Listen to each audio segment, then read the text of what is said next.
Kepan sama Denny Siregar, hacker abal-abal Bjorka, ternyata FPI pro Anies, ditulis oleh Manuel, dikutip dari seaworld.com. Ya, tapi kalau penipuan, ini harus ditindak gitu. Harus diselesaikan dan harus ditangkap orang-orangnya. Sudah ada kok datanya. Tinggal kita periksa aja gitu.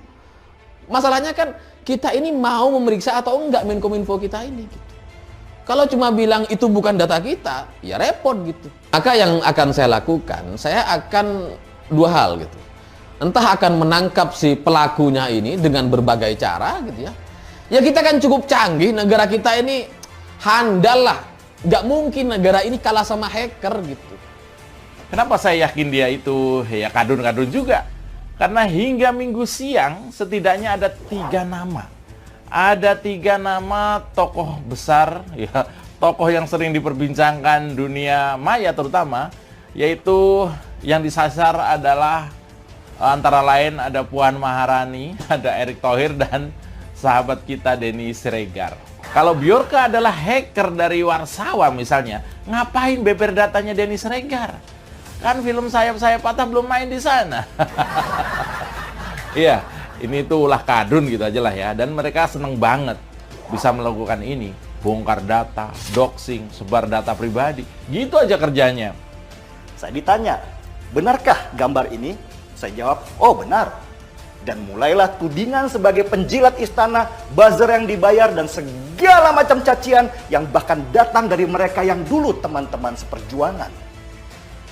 Wahai teman, ingatkah pesan bahwa kejahatan yang terorganisir akan mengalahkan kebaikan yang tidak terorganisir?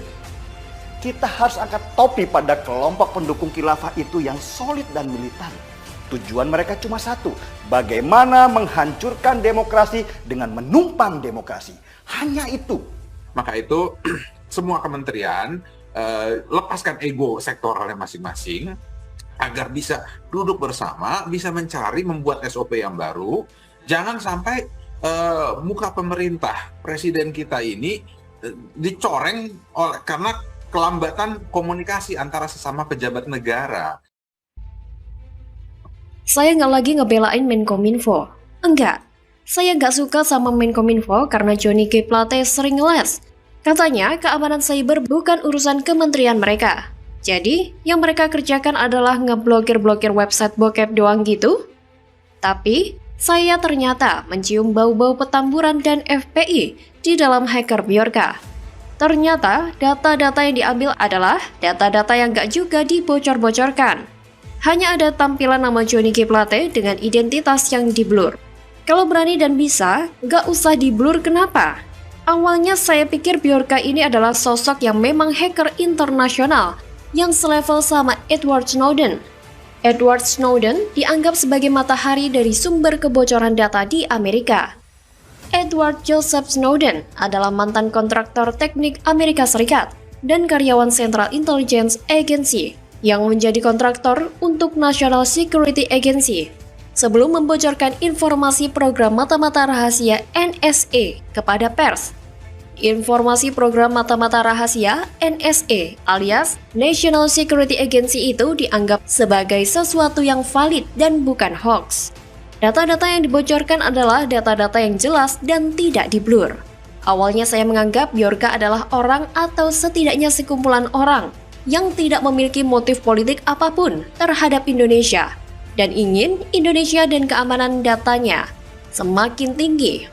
Akan tetapi, ternyata setelah diblok dari Twitter, dia baper. Dia bawa-bawa nama Warsawa, ngaku-ngaku tinggal di sana. Saya mendadak ingat, orang-orang yang baper karena Twitternya diblok, itu macam Tova Lemon dan orang-orang petamburan lainnya. Dari sini saya curiga, ada benang merah bukan karena darah head, tapi ada orang sakit hati.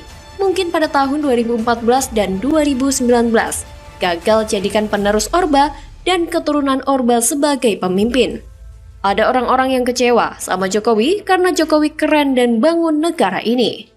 Kementerian Komunikasi dan Informatika yang memang suka ngeles dan gak bisa kerja, jadi sasaran empuk dari Bjorka. Kita sebut saja Pak Bejo. Pak Bejo ini sakit hati sama Jokowi karena Freeport diambil alih mayoritas kepemilikannya oleh Indonesia. Sedangkan Freeport ini kan dilepas sama Soeharto ke Amerika dan asing untuk dikeruk ibu pertiwinya. Tapi seolah-olah dalam kampanye si menantu Orba, dia mengatakan kekayaan Indonesia dikeruk, seolah-olah salah Presiden Jokowi. Jadi mulai terbuka deh semua hal-hal yang selama ini ketutup. Nyesel gua pernah bagus-bagusin Bjorka, ternyata anak-anak Petamburan juga. Bapernya sama Denny Siregar sih, di blog Twitternya langsung kejang-kejang kalang kabut. Kalau dia hacker keren, harusnya bisa bongkar Twitter untuk nggak suspend akunnya dong. Hehehe. Bagaimana menurut Anda?